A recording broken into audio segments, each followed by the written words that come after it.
In 2026, Six Flags Great Adventure is introducing the Shoreline Pier, a boardwalk-themed area with carnival rides. One of these rides is the brand new spinning Wild Mouse coaster, Barrels of Fun, which I got a chance to ride early.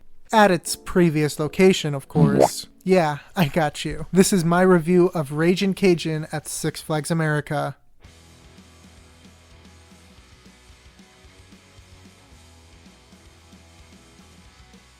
Ragin Cajun was a Zamperla and Reverchon spinning Wild Mouse coaster that originally opened at Six Flags Great America in 2004. The ride was themed to an alligator and was part of the brand new Mardi Gras section. It operated at the Chicago park until 2013, where it was removed and shipped away, being replaced by one of the horrible SNS free spins. Ragin Cajun would reopen at Six Flags America in Maryland in 2014, being located near the Wild One roller coaster, and it would operate here for the next 11 years, closing again when the park closed in November 2025. This is the version of the ride I rode. Ragin Cajun stands at a height of about 43 feet, has a top speed of 29 miles per hour, and a total track length of about 1,378 feet. Once dispatched, the ride will make a sharp left turn, followed by some straight track, and then followed by another sharp left turn into the lift hill. Once climbing to the top, you will dip into another sharp left turn, followed by some straight track. The ride would then go through 4 sets of alternating 180-degree turns to the left and right, followed by straight track. These turns would provide great lateral forces, and since this particular Wild Mouse did not brake you at all, you go unbelievably fast through these turns. After the 4th turn, you would make a 90-degree turn, giving some great laterals, and immediately being followed up by a medium-sized drop delivering some solid airtime for a Wild Mouse. The train would pull up again, take a left 90-degree turn, and enter a block section that was pretty much never on. You take another left turn, and then enter the ride's biggest drop, which also provides some solid family-friendly airtime. You enter this double up that slightly turns unbanked to the left, go through another left turn, and into another block section. It's at this point that the spinning engages, and the ride changes from a traditional Wild Mouse to one of the most out-of-control rides I've ever been on. The ride then goes through another 6 sets of switchbacks, now spinning more and more out of control as it does it. This spinning is disorienting, and there's not a family spinning coaster out there that did it crazier than this. After the final switchback, the train does a 90-degree left turn into a block zone right next to the station, followed by a much wider turn about 180 degrees. The train then takes a small dip to ground level, turns slightly to the right, enters a small bunny hop, and then rises one last time, turns 180 degrees, and slowly rides into the final brakes. After that, the train readjusts to the loading position and you can exit the ride. After the untimely closure of Six Flags America in November 2025, Ragin Cajun as well as 4 other rides would be dismantled and shipped to Six Flags Great Adventure in Jackson, New Jersey. Ragin Cajun would be repainted at the America property and resurfaced with a bright blue color. Great Adventure would later announce it as the headliner of the brand new Shoreline Pier, a new land replacing the former Green Lantern roller coaster which closed in 2024. Ragin Cajun would be renamed the Barrels of Fun and take on a rather fitting theme of spinning barrels in the water. In my rankings, Ragin Cajun lands at 160 out of 252, above rides such as Mind Blower at Fun Spot Kissimmee, its new next door neighbor Superman Ultimate Flight at Six Flags Great Adventure, and Gold Rusher at Six Flags Magic Mountain, but below rides such as Thunderbolt at Luna Park, Giant Dipper at Belmont Park, and Revolution at Six Flags Magic Mountain.